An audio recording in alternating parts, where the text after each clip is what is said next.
Pada sesi kali ini kita akan membahas terkait penyeleksian kondisi atau decision, atau beberapa orang memanggilnya sebagai struktur kendali. Penyeleksian kondisi atau decision ini terjadi jika ada suatu kondisi yang mana kondisi tersebut memiliki dua atau lebih nilai yang bisa dipilih. Penyeleksian kondisi ini ada dua jenis. Yang pertama, kita bisa menggunakan penyeleksian kondisi menggunakan if dan else. Dan yang kedua, kita menggunakan penyeleksian kondisi menggunakan switch case. Untuk penyeleksian kondisi if else, ini hanya memiliki satu kondisi dengan dua atau lebih nilai yang bisa dipilih. Untuk penyeleksian kondisi if dan else, ini pada bahasa pemrograman Pascal, C, dan Python itu ada. Pada bahasa pemrograman Pascal, struktur dari penyeleksian kondisi bisa kita lihat sebagai berikut. Nah, pada baris pertama, seperti biasa, ini adalah nama program, kemudian diikuti dengan variabel, dan diikuti dengan begin. Nah, penyeleksian kondisi ini sama halnya seperti kita praktikum kemarin. Ini digunakan di antara bagian begin dan end, atau pada bagian kode program yang kita buat. Nah, untuk strukturnya, pada baris pertama penyeleksian kondisi itu pasti ada perintah if atau sintaks if, kemudian diikuti kondisinya, kemudian diikuti oleh bagian pertama. Ini untuk mengeksekusi kode program jika kondisinya bernilai benar. Tetapi kalau kondisinya bernilai salah, maka akan dikerjakan pada statement yang kedua atau bagian yang kedua. Contohnya pada pemrograman pertemuan keempat, di sini kita akan menyeleksi apakah Anda boleh menonton bioskop atau tidak. Yang mana untuk kondisinya, yang boleh menonton bioskop itu bagi yang berusia lebih dari 17 tahun. Di sini kan ada struktur untuk kondisinya. Yang mana struktur untuk kondisinya, jika usianya kurang dari 17, maka Anda tidak boleh menonton bioskop. Tetapi kalau bernilai salah atau bernilai false, maka yang dieksekusi itu adalah bagian yang kedua atau statement yang kedua. Kita akan coba buatkan ini ke bahasa Pascal. Seperti biasa untuk Pascal, buat cengdir dulu, kemudian dicari foldernya. Itu di data-d daspro pertemuan 4.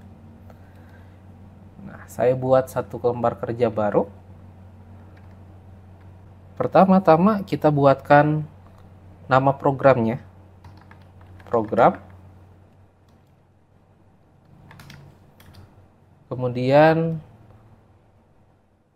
nama programnya kita samakan dengan yang di modul, yaitu pertemuan 4. Pertemuan 04. Kemudian kita panggil uses crt.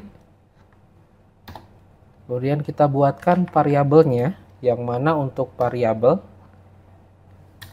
ini hanya menggunakan satu buah variabel, yaitu variabel usia dengan tipe data integer. Kemudian kita buatkan begin readline dan end. Nah, kita panggil dulu clear screen untuk membersihkan layar, clr-scr. Kemudian untuk programnya kita buatkan inputannya dulu. Soalnya kan ini untuk menentukan apakah boleh menonton bioskop atau tidak berdasarkan usia. Berarti kita membuatkan pertanyaan, berapa usia Anda? Kita coba tuliskan write. Misal untuk teksnya berapa usia Anda, titik 2, kemudian readline, kita simpan pada variabel usia.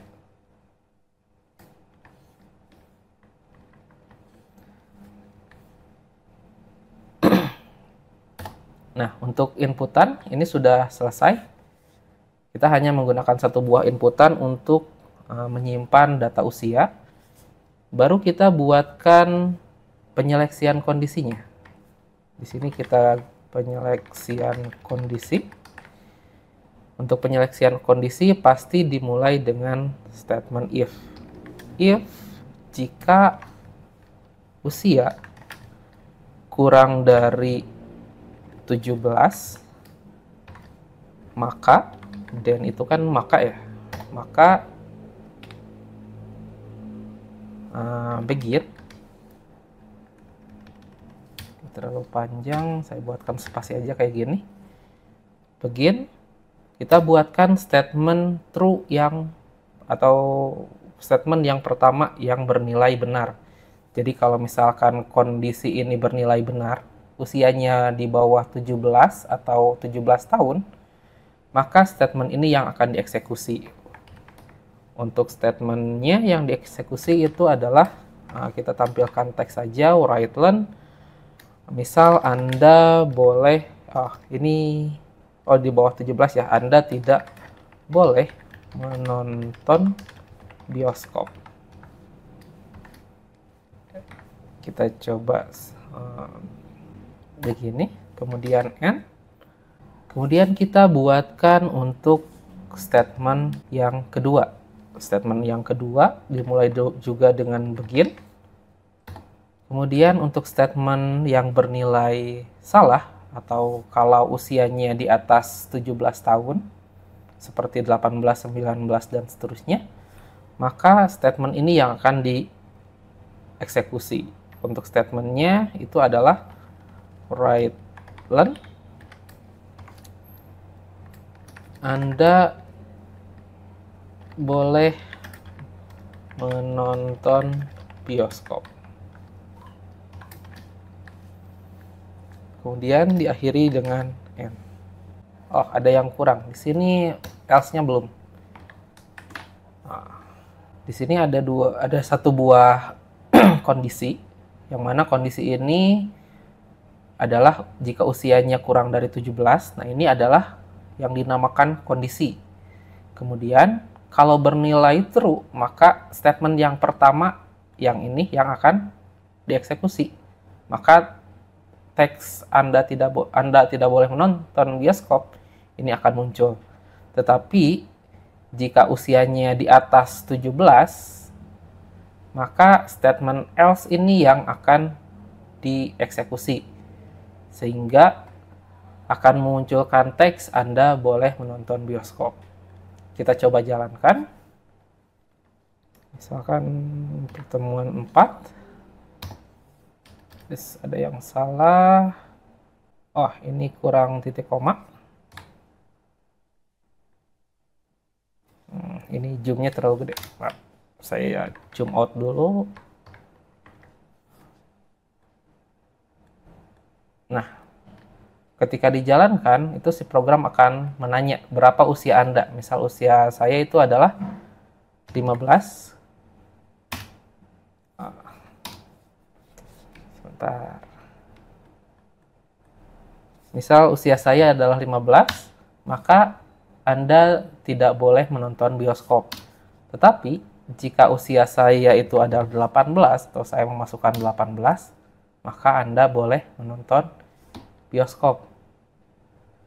Tetapi kalau misalkan saya masukkan di sini 17, maka yang muncul itu adalah Anda boleh menonton bioskop, karena 17 ini masuk ke nilai yang salah, karena nilai yang benar ini jika usianya kurang dari 17.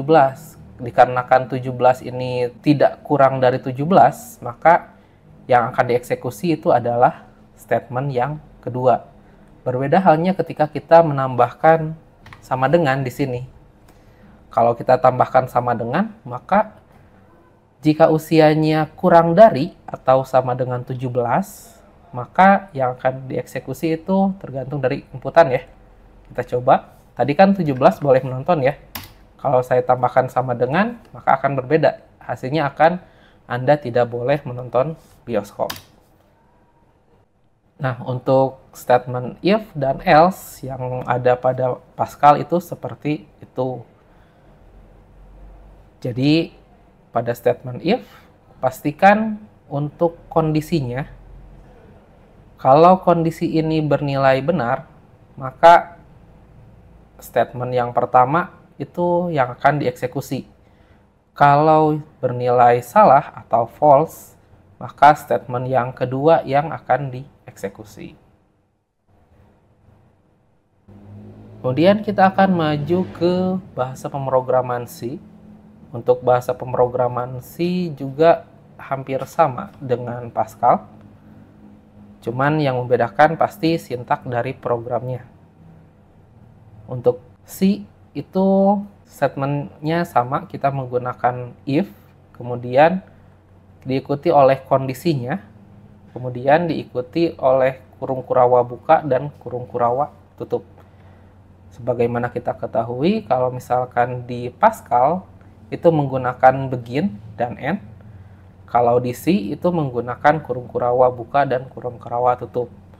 Nah, kita kembali ke Pascal. Nah, di sini kenapa kok di bagian begin dan end yang di atas, yang di statement pertama, dan begin yang ada di statement kedua, ini tidak memiliki titik koma? Karena ini masih satu kesatuan, masih satu blok kode program, meskipun berbeda baris, tetapi ini dianggap sebagai satu kesatuan. Berbeda halnya ketika kita menggunakan perintah write.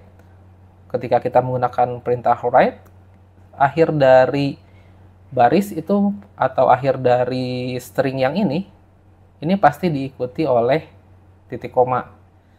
Tetapi kalau menggunakan statement decision atau syntax decision, titik komanya itu ada di end yang paling akhir. Kita lihat ya di sini, begin yang pertama untuk sintak pertama, end yang pertama untuk sintak yang pertama, kemudian ada begin lagi. Ini untuk sintak statement yang kedua, kemudian ada end titik koma. Nah, ini untuk sintak end yang kedua atau end terakhir. Kemudian ada readline, seperti biasa readline untuk menahan si program. Jadi ketika program ini dijalankan, tidak akan menutup secara otomatis. Ya, kita langsung ke bahasa C. Kembali ke bahasa C.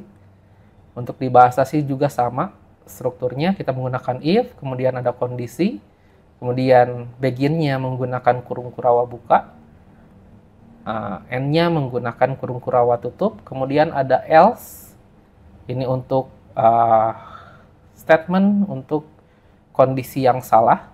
Jika kondisi yang ini bernilai salah, maka else yang ini yang akan dieksekusi. Untuk programnya kita coba buatkan. Kita pakai dep C++.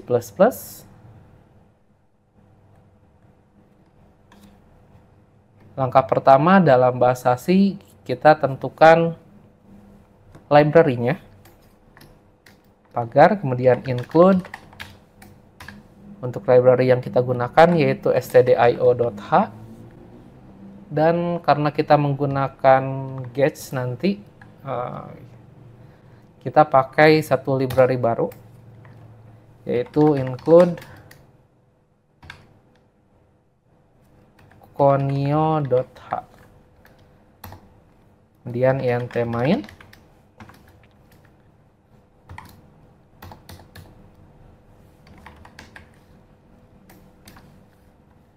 Kita deklarasikan variabelnya. Untuk variabelnya kita menggunakan tipe data integer dengan nama variabel yaitu usia. Kemudian kita buatkan inputannya. Untuk inputannya printf. Kemudian diikuti stringnya seperti tadi sama. Berapa usia Anda? Berapa usia Anda? titik 2. Kemudian readlen kita masukkan ke variabel usia. Yes.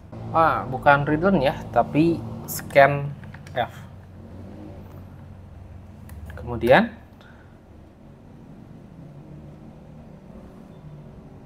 kita buatkan untuk penyeleksian kondisinya. Kita buatkan if atau jika usia kurang dari 17,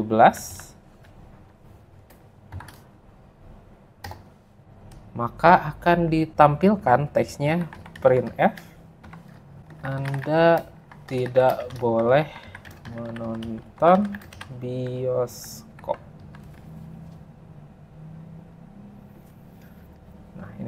Nah, ini untuk statement yang pertama.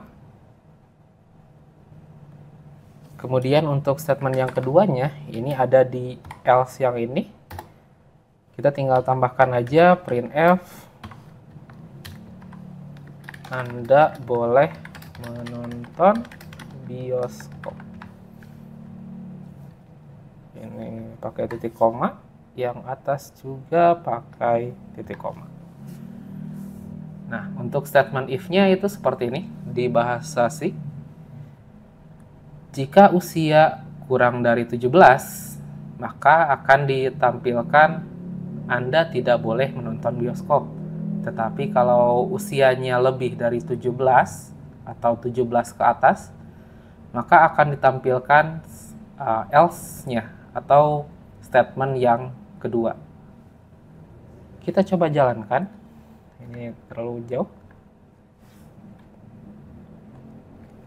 Kita coba jalankan. Saya save di data D, Dashpro pertemuan 4. Ini ada yang kurang ya. Harusnya ini ditambahkan karena tipe data integer. Berarti ini tambah %D, koma, dan usia. Kita coba jalankan lagi. Seperti tadi, ini akan menanya dulu si program itu berapa usia Anda. Usia saya misalkan 16, maka Anda tidak boleh menonton bioskop. Kemudian kalau saya memasukkan 18, maka saya boleh menonton bioskop. Sama halnya ketika saya memasukkan usia 17, dikarenakan 17 ini nilainya tidak kurang dari 17, maka yang dimunculkan itu adalah statement yang kedua, sehingga Anda boleh menonton bioskop. Kita juga sama bisa menambahkan sama dengan di sini, sehingga 17 ini masuk ke statement yang benar. Nah, Anda tidak boleh menonton bioskop seperti ini. Yaitu untuk statement decision pada bahasa pemrograman C. Kemudian untuk bahasa pemrograman Pascal ini seperti biasa. Bukan Pascal ya, tapi Python. Untuk Python ini seperti biasa, ini sangat sederhana. Saya coba zoom supaya lebih kelihatan.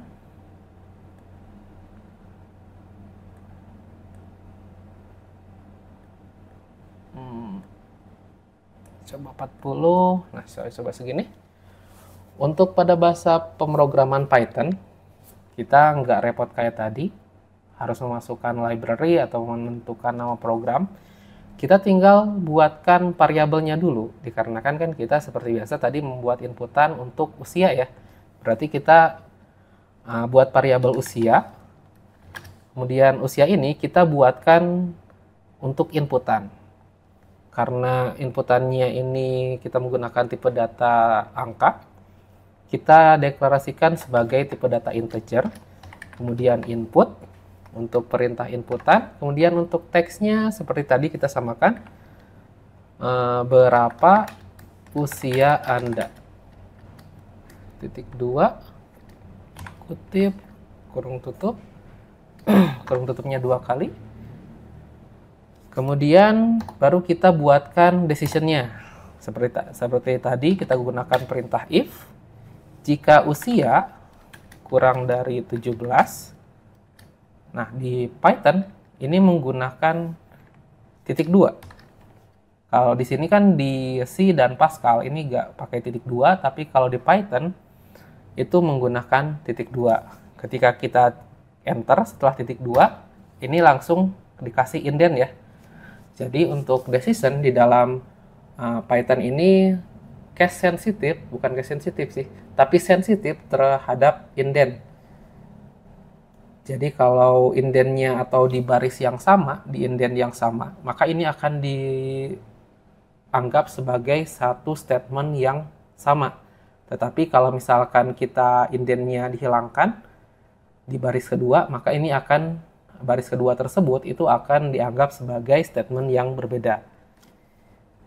Untuk statement yang bernilai true atau yang bernilai benar, kita coba print aja di sini. Print untuk teksnya kita samakan kayak yang tadi.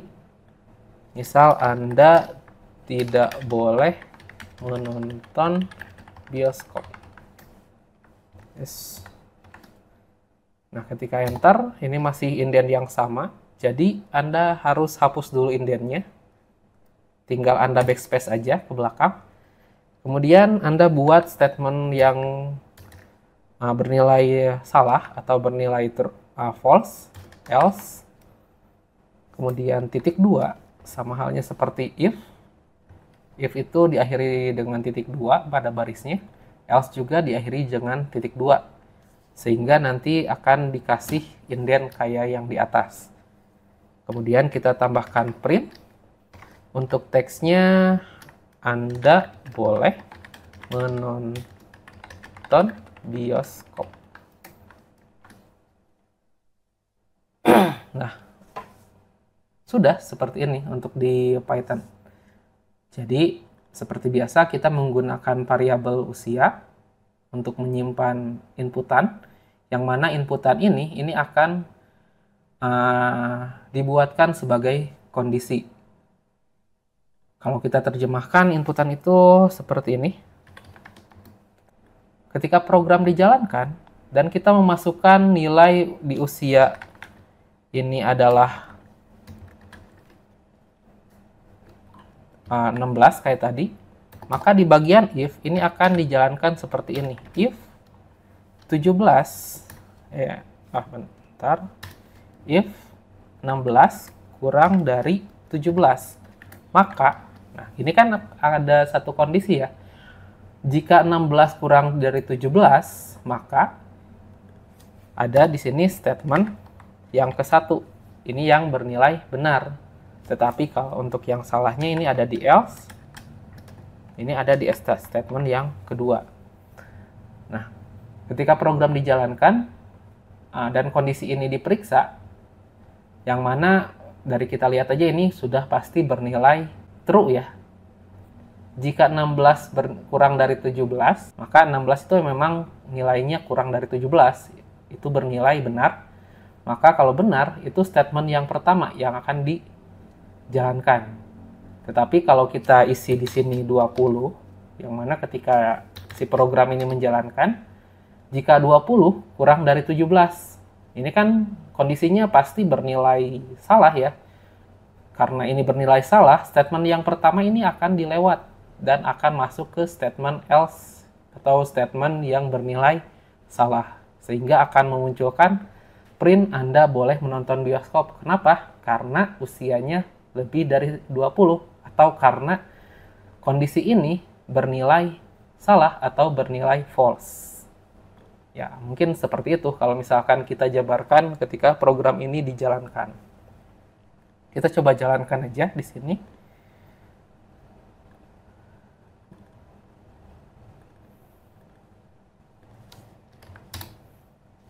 Nah, seperti tadi, ini akan ditanya berapa usia saya, misal kayak tadi itu 16, maka Anda tidak boleh menonton bioskop.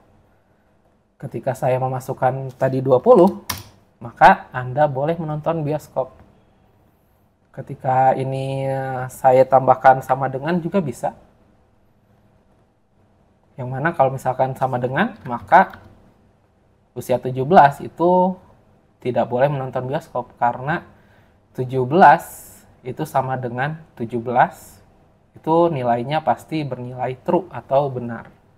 Yang mana kalau bernilai benar, ini statement yang pertama yang akan dieksekusi. Ya, mungkin untuk penjelasan terkait statement if seperti itu. Untuk perhatiannya, saya ucapkan terima kasih.